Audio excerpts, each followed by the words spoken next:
उससे पहले हम बात करें, कुछ चीजों पे बात कर लेते हैं, जैसे कि आज आपका हिस्ट्री का पेपर हुआ था, ठीक है, यानी कि 22 मार्च, ठीक है। काफी बच्चों के मैसेज आए हैं मेरे पास कि सर कि आपकी पीवाई की जो सीरीज थी वो काफी हिट रही है, और हमने उसके अकॉर्डिंग तैयारी करी थी, हमने उसके अकॉर्डिंग थीम तैयार करी थी, उसके अकॉर्डिंग हमारे 95 प्लस से ज्यादा मार्क्स बन रहे हैं। Thank you sir. तो देखो, थैंक यू बोलने की जरूरत नहीं है, जिस दिन आपका रिजल्ट अच्छा होगा उस दिन मैं मैं मान लूंगा कि ठीक है, अंदर ही अंदर सोच लेना कि आपको कि हाँ उनकी वजह से अगर आपको थोड़ी बहुत भी हेल्प हुई है तो ठीक है, ग्रेटफुल।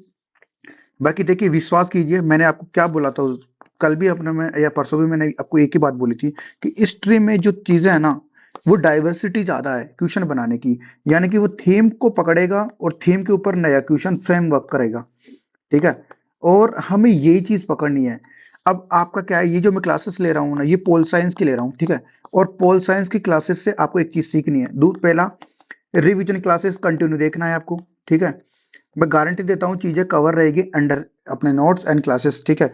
दूसरा, मैं पीवाई की वीडियोस जो लेके आ रहा हूँ, ठीक है, वो आपको कंटिन्यू और अच्छे से थीम को आइडेंटिफाई करके और क्वेश्चन को आइडेंटिफाई करना है आपको, ठीक है, कि कौन से क्वेश्चनों को बार बार पूछा जा रहा है और सर कौन से क्वेश्चनों पर ज्यादा जोर दे रहे हैं, ठीक है।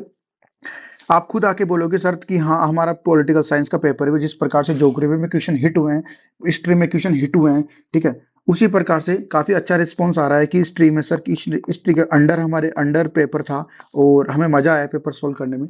तो मैं यही कहूंगा, देखिए, अच्छा टीचर वो है जो आपको सिखाए कि क्वेश्चन कहाँ से पूछे जाते हैं, ठीक है, और किस लेवल के पूछे जाते हैं, और क्या कौन सी जगह से पूछे जाने की संभावना है, पॉसिबिलिटी है। अंडरस्टैंड, मैं यही समझाना चाह रहा हूँ बार बार मैं आपको। और देखना, इस प्रकार से अपना जिस प्रकार से पॉलिटी सॉरी हिस्ट्री और ज्योग्राफी हिट हुआ है, उसी प्रकार से देख लेना और पोल साइंस भी अपना हिट होगा, ठीक है। आपको क्या करना है, ज्यादा से ज्यादा रिवीजन क्लासेस देखना है। दूसरी बात, अपने दोस्तों को, अपने भाई जो भी है आसपास, सबको शेयर करो, दबा के इस वीडियो को शेयर करना चाहिए आपको, ठीक है। आप शेयर नहीं करते, उससे हमें मोटिवेशन नहीं आ पा रहा है, ठीक है। और कमेंट बॉक्स में जो भी डाउट है कमेंट बॉक्स में पूछो आप, ठीक है। और ये रिवीजन क्लासेस है, रिवीजन क्लासेस का एक ही पर्पज है कि आपके पास ये नोट्स अवेलेबल होंगे, नोट्स नहीं है तो आपके पास टेलीग्राम से जाके डाउनलोड कर लो। इन नोट्स से बाहर कुछ भी नहीं जाने वाला, ये अपनी गारंटी है, ठीक है। 99% कवर हो जाएगा इन नोट्स से, ठीक है। बाकी आपने तैयारी तो करी होगी, आई होप, ठीक है। बाकी मैं पूरी कोशिश कर रहा हूँ कि जल्दी से जल्दी आपको पूरे वीडियो अवेलेबल करवा दूं, ठीक है। आज जो हमारा चैप्टर होने वाला है वो इंटरनेशनल ऑर्गेनाइजेशन होने वाला है, अर्थात अंतरराष्ट्रीय संगठन होने वाला है, ठीक है। आपको कंटिन्यू वीडियो देखनी है, ठीक है। तो देखते हैं, स्टार्ट करते हैं हमारा इंटरनेशनल ऑर्गेनाइजेशंस, ठीक है। तो क्या है, इंपॉर्टेंट क्वेश्चन की लिस्ट दे रखी है हमने। मैंने पहले ही बोला है कि ये जो नोट्स की सीरीज हमने, ये हमारी जो नोट्स बने हुए हैं पुरानी किताब, मतलब सब चीजों को जो चैप्टर हट गए हैं उनको भी इंक्लूड किया है हमने, क्योंकि ये फ्यूचर के हिसाब से नोट्स तैयार करे हुए हैं। एनसीईआरटी ने हटाए हैं, लेकिन हमें पढ़ना है, ये फ्यूचर में काम आएंगे। अगर कंपटीशन में बैठते हो आप, सिविल सर्विस में जाते हो आप, तो ये सारे के सारे काम आने वाले हैं, ठीक है। आगे, ये क्वेश्चन की इंपोर्टेंट लिस्ट हमने आपको दे रखी है, ये आपको तैयार करनी है अच्छे से। क्लियर हो गया, सारे इंपोर्टेंट जो क्वेश्चन बनते थे इस चैप्टर से वो सारे हमने इसमें डाल दिए हैं। अंडरस्टैंड, आ जाओ नेक्स्ट, शुरू करते हैं हमारा चैप्टर फर्स्ट। विश्व के अंतरराष्ट्रीय संगठन की क्यों आवश्यकता थी, इंटरनेशनल ऑर्गेनाइजेशन बनाने की क्यों आवश्यकता पड़ी, विस्तार से समझाइए, ठीक है। 2022 में पूछा अंतरराष्ट्रीय संगठन की आवश्यकता के कारणों की, यही सेम क्वेश्चन 2017 में पूछा था, इसी को बड़ा बना दिया, ठीक है। दोनों का आंसर सेम है, चलो देख लेते हैं क्यों आवश्यकता पड़ी। Why need of international organisation, ठीक है। वैश्विक समस्या के समाधान के लिए, मतलब सीधी बात है, बड़े स्तर पर यानी कि अंतरराष्ट्रीय स्तर पर समस्याओं को किस तरीके से सुलझाया जाए, समाधान ढूंढा जाए, उनका बैठकर बातचीत करी जाए, ठीक है। तो इसके लिए इनकी आवश्यकता पड़ी अंतरराष्ट्रीय संगठन की, कि वैश्विक स्तर पर जो भी समस्या है उनका समाधान वैश्विक स्तर पर किस तरीके से किया जाए, या समाधान किस प्रकार से ढूंढा जाए। क्लियर हो गया। राष्ट्रों के मध्य परस्पर सहयोग किस प्रकार से बनाया जाए, मतलब जो भी इंटरनेशनल लेवल पर कंट्रीज है वो एक दूसरे का सहयोग किस प्रकार से करे, एक दूसरे का सहयोग को समन्वय किस प्रकार से करे, साथ किस प्रकार से दे और शांति किस प्रकार से बनाए रखे, ठीक है।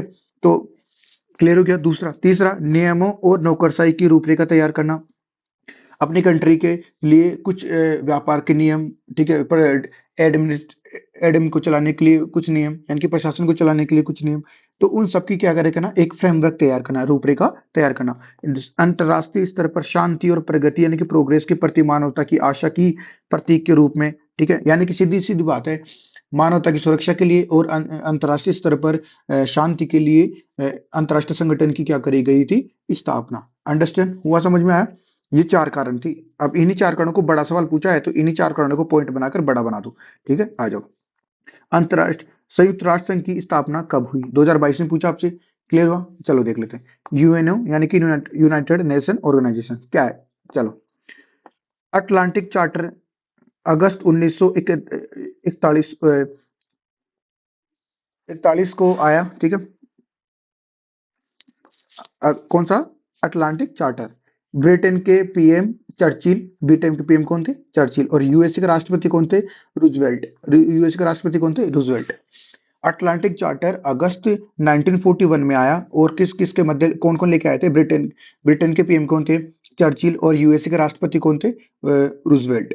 ठीक है, इन दोनों के मध्य एक चार्टर पर हस्ताक्षर हुए। ठीक है, क्लियर हुआ? और संयुक्त राष्ट्र घोषणा पत्र पर हस्ताक्षर कब हुए थे? 1943 में। 1943 में हस्ताक्षर करे यानी कि साइन करा। फिर आगे देखते हैं।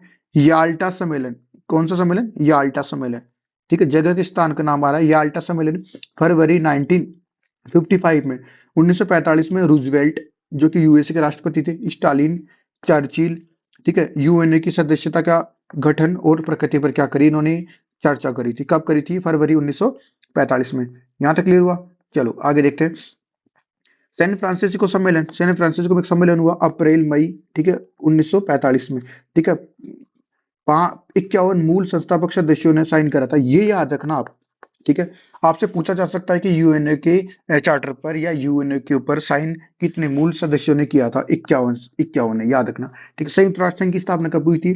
24 अक्टूबर 1945 को। पीवाई क्यू हो गया 2022 वाला, 24 अक्टूबर 1945 को।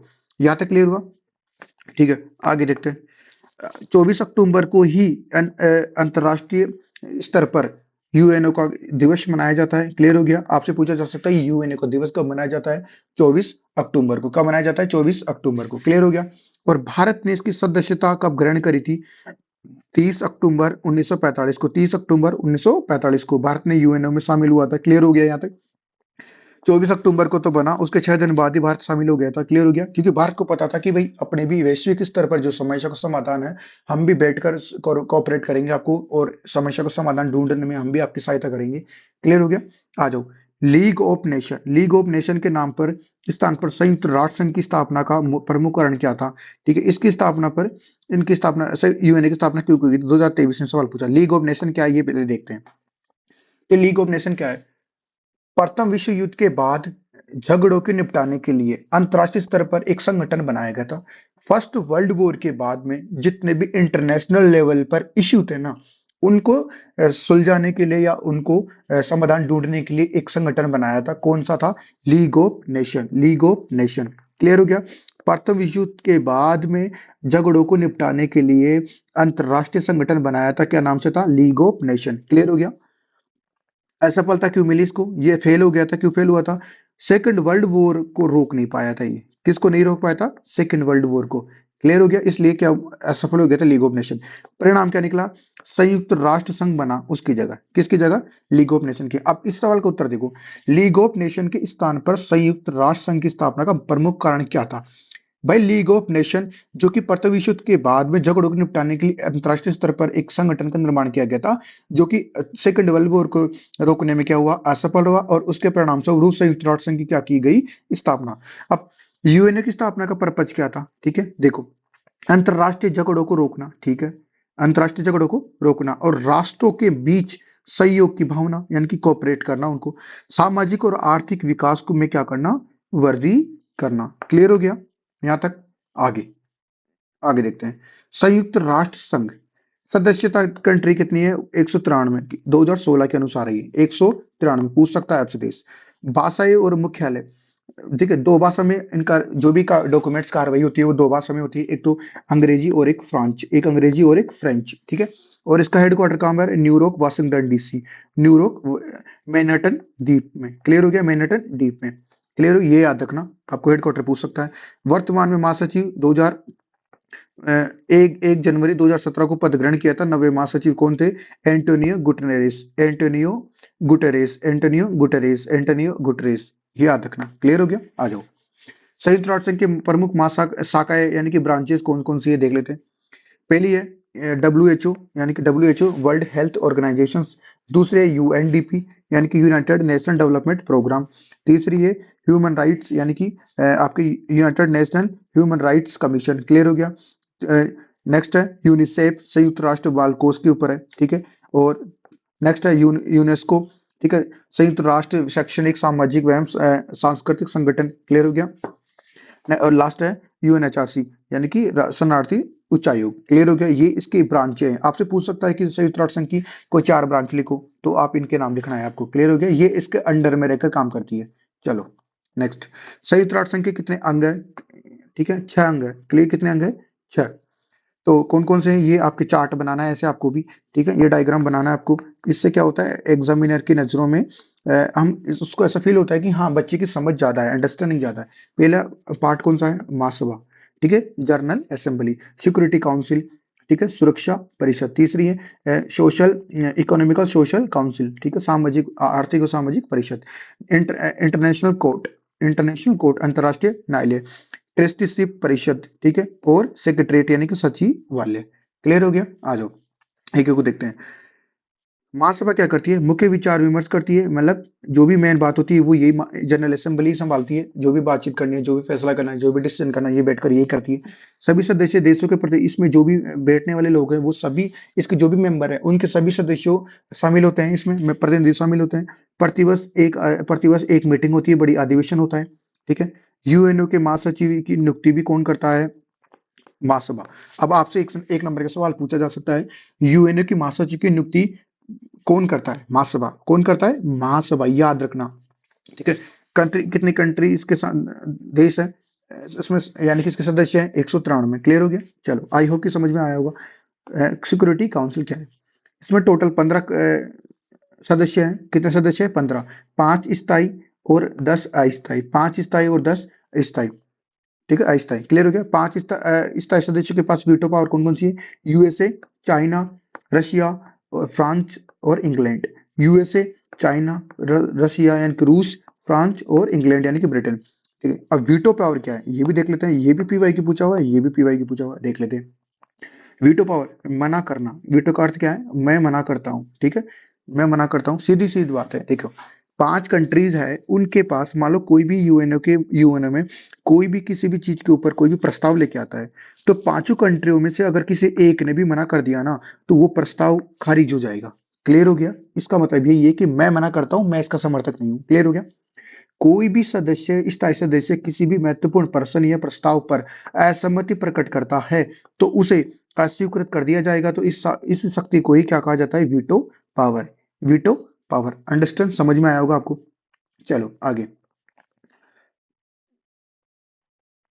आगे क्या है? अस्थायी सदस्यों का चुनाव महासभा ही करती है। वे अच्छा सवाल है। जो भी 10 अस्थायी सदस्य चुने जाते हैं उनका चुनाव भी कौन करती है? महासभा करती है। और कितने वर्ष के लिए? 2 वर्ष के लिए, ये भी याद रखना। कितने वर्ष के लिए चुने जाते हैं अस्थायी सदस्य? 2 वर्ष के लिए। क्लियर। आर्थिक व सामाजिक परिषद क्या है? आर्थिक और सामाजिक परिषद देख लेते हैं। इसमें टोटल मेंबर कितने हैं? 54। टोटल मेंबर कितने हैं? 54। और इनका चुनाव 2/3 सदस्य बहुमत से कौन करती है? महासभा। 2/3 बहुमत से कौन करती है? महासभा। एक स्थायी सदन है, संस्था है, ये स्थायी संस्था है। क्लियर हो गया, चलो। ट्रस्टीशिप परिषद क्या है? 11 ट्रस्टी क्षेत्रों के प्रशासन की देखभाल करती है, मतलब कुछ एरिया होता है जिनके प्रशासन क्या करता है? देखभाल करता है इनके अंडर में। क्लियर हो गया। कितने क्षेत्र है? 11। अंतरराष्ट्रीय यानी कि इंटरनेशनल कोर्ट क्या है? 15 न्यायाधीश बैठते हैं इसके अंदर। कितने बैठते हैं? 15 न्यायाधीश।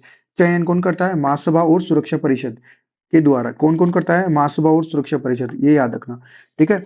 अंतरराष्ट्रीय यानी कि इंटरनेशनल कोर्ट में, ठीक है, जो जज बैठते हैं, न्यायाधीश बैठते हैं, उनका चयन कौन करता है? महासभा और सुरक्षा परिषद। कितने टाइम के लिए बैठते हैं ये? यानी कि इनका कार्यकाल होता है 9 वर्ष, 9 साल के लिए होता है, ठीक है। और मुख्यालय कहाँ पर है? हेग में। हेग। क्लियर हो गया, आ जाओ। सेक्रेटरीट, महासचिव तथा संघ की आवश्यकता के अनुसार कर्मचारी होते हैं किसमें? सेक्रेटरीट में, ठीक है, UN के सेक्रेटरीट में। क्लियर हो गया, जो कि आपके USA में। आ जाओ। वीटो पावर किस किस के पास कितनी ज्यादा है, वीटो का इस्तेमाल किया हुआ है, सबसे ज्यादा कौन कर रखा है? रसिया, सोवियत संघ कर रखा है, ये याद रखना। आपसे पूछ सकता है कि सबसे ज्यादा वीटो का पावर किसने इस्तेमाल किया था? सोवियत संघ ने। अमेरिका ने 84 टाइम्स, ठीक है, और यूके ने 32, और फ्रांस ने 80 और 18, ठीक है, और चीन 11, ठीक है। हो गया क्लियर? ये याद रखना आप।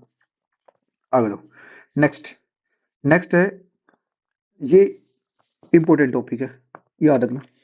यूएनए में सुधार के लिए भारत की भूमिका क्या है? भारत चाहता है कि यूएनए के, देखो 1945 में यूएनए बना। अब 1945 के बाद से लेकर आज तक उसमें इतने सुधार नहीं हो पाए।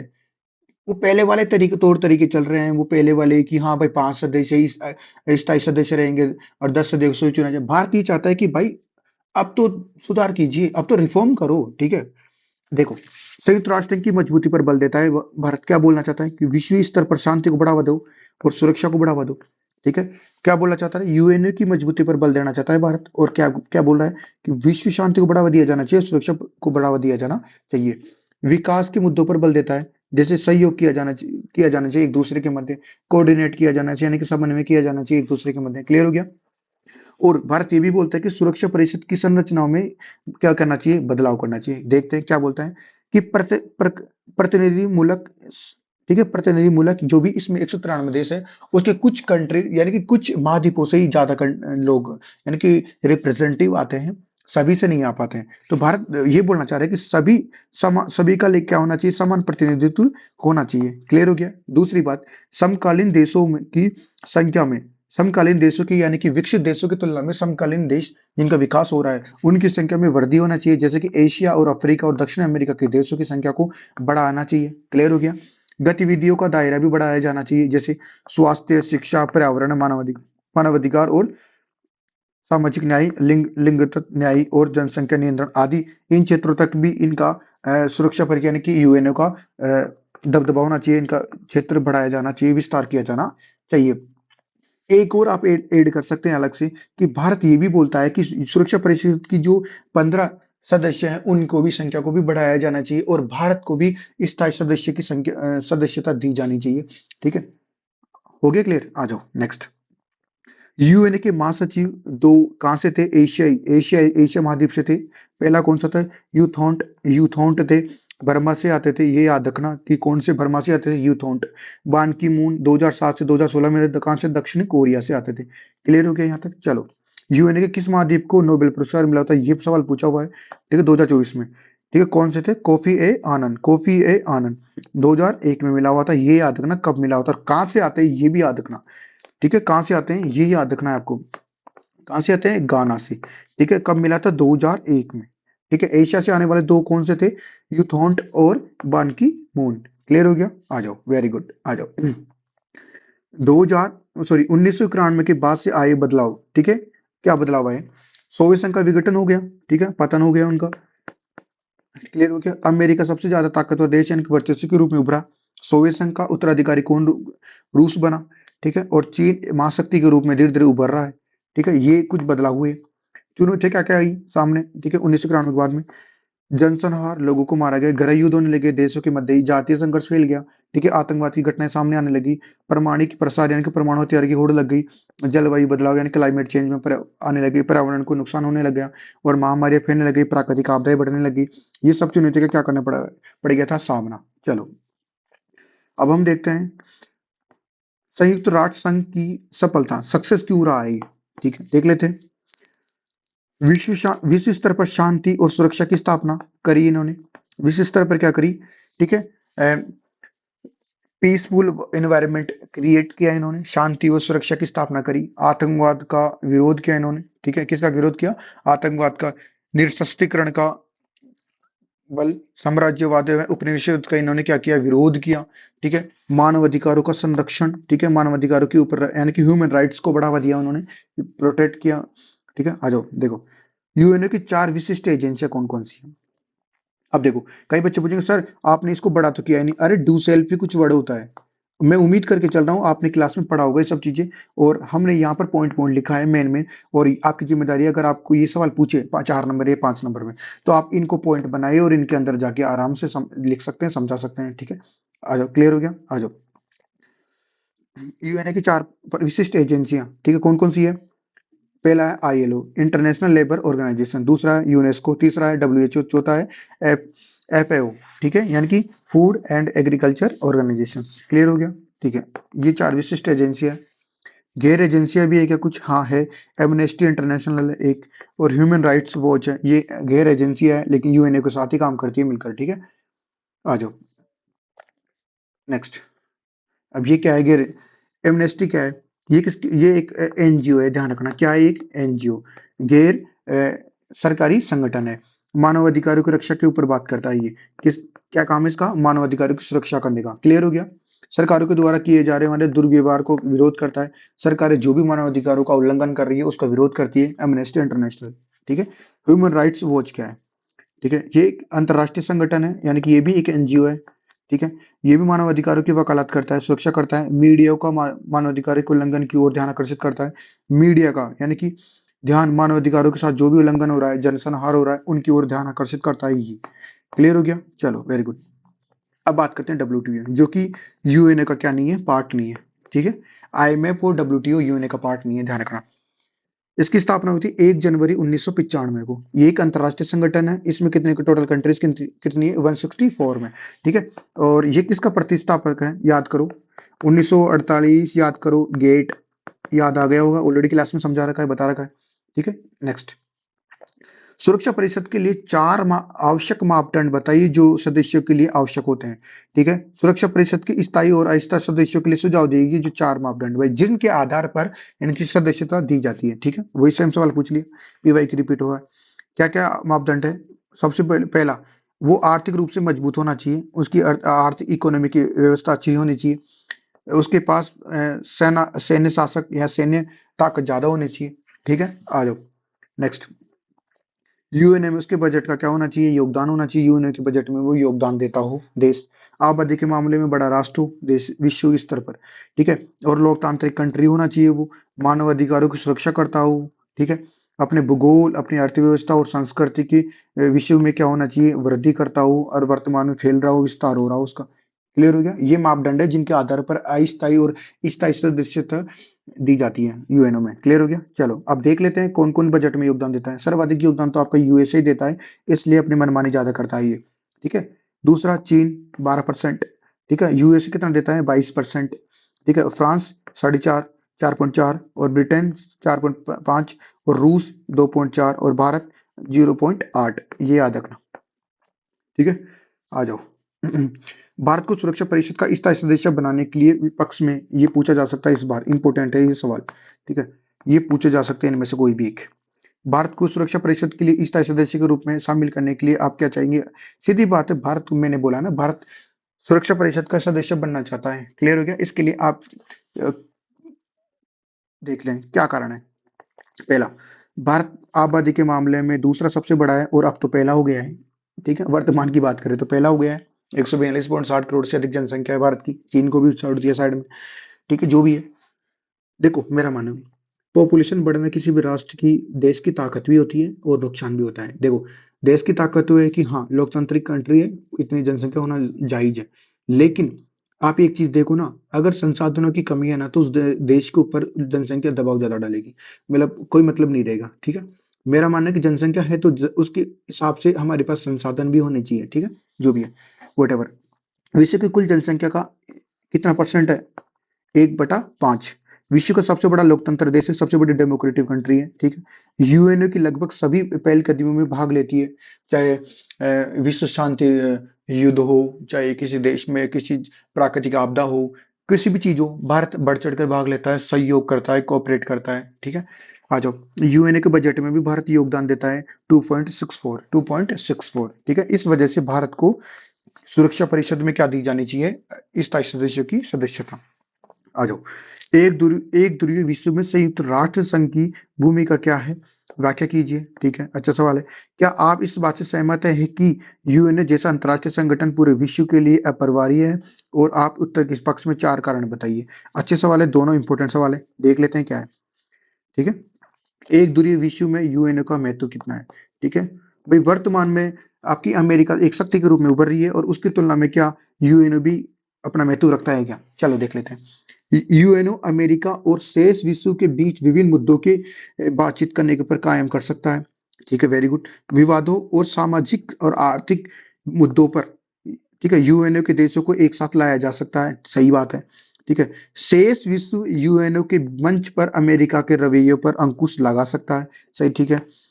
पारस्परिक निर्भरता को बढ़ावा दिया जा सकता है, ठीक है। यूएनओ के द्वारा मुक्त व्यापार करने की सुरक्षा में वृद्धि की जा सकती है, ठीक है।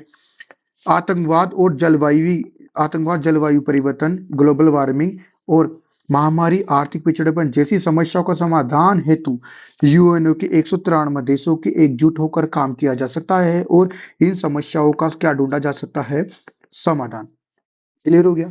यह महत्व है एक ध्रुव विश्व में यूएनओ की प्रासंगिकता यानी कि महत्व, ये इंपोर्टेंस पूछ रहा है। क्लियर हो गया। चलो नेक्स्ट, देखते हैं आईएमएफ क्या है। आपको याद आ रहा होगा ब्रिटेन वुड्स नामक सम्मेलन जुलाई 1944 में ब्रिटेन वुड्स नामक स्थान पर अमेरिका में हुआ था। उसमें दो बहनों का स्थापना की गई थी, एक तो डब्ल्यूटीओ, एक तो सॉरी वर्ल्ड बैंक और एक आईएमएफ। ठीक है, आपको तीन चीजें याद रखनी है, वर्ल्ड बैंक, डब्ल्यूटीओ और एक आईएमएफ। ये दो तीनों के तीनों यूएनओ की एजेंसियां नहीं है, ठीक है, यूएनओ के पार्ट नहीं है। ठीक है, इंटरनेशनल मॉनिटरिंग फंड क्या है, ये यूएनओ का भाग नहीं है। 1945 में ब्रिटेन वुड्स नामक स्थापना की गई थी। कई किताबों में जुलाई 10वीं की किताब में जुलाई 1944 लिखा हुआ है। अब जो भी हो एनसीईआरटी में गलत है तो हम क्या कर सकते हैं, ठीक है, लेकिन रियल फैक्ट ये है, जो भी है। सदस्य 190 है, ठीक है, फरवरी 2022 के अनुसार। योगदान किसका कितना है, सर्वाधिक तो अमेरिका का ही होगा 16%, ठीक है, और डब्ल्यूटीओ में कितना है 22%, और भारत का कितना है 2.64, याद रखना थर्ड नंबर पे। क्लियर हो गया, ये दोनों तो याद ही रखना। आ जाओ, 7 ग्रुप कंट्री कौन कौन सी है, America, Japan, Germany, France, Britain, Italy, Canada. कितना परसेंट मत करते हैं ये, 41 यानी कि 42% ही मान लो। वर्ल्ड बैंक क्या है, ठीक है, देखो 44 आ गए ना स्थापना, ठीक है। मानवीय विकास, कृषि, ग्रामीण विकास, पर्यावरण सुरक्षा, आधारभूत ढांचे के सुशासन के लिए काम करता है, इनके लिए लोन देता है देशों को। ठीक है, क्लियर हो गया। ऋण अनुदान यानी कि ग्रांट देता है सदस्य देशों को, जो भी, देखो मेरी बात सुनो, इसकी एक शर्त होती है, जो आईएमएफ का जो सदस्य होगा ना, वो ही वर्ल्ड बैंक का सदस्य होगा, और वो उन्हीं को ही क्या देगा, लोन, इंटरेस्ट देगा, इंटरेस्ट पर लोन देता है। क्लियर हो गया।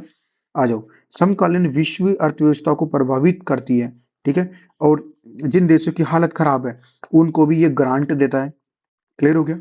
आई होप कि चैप्टर आपको समझ में आया होगा, और मैं उम्मीद करके चल रहा हूँ कि चैप्टर आपको क्लियर हो रहा होगा।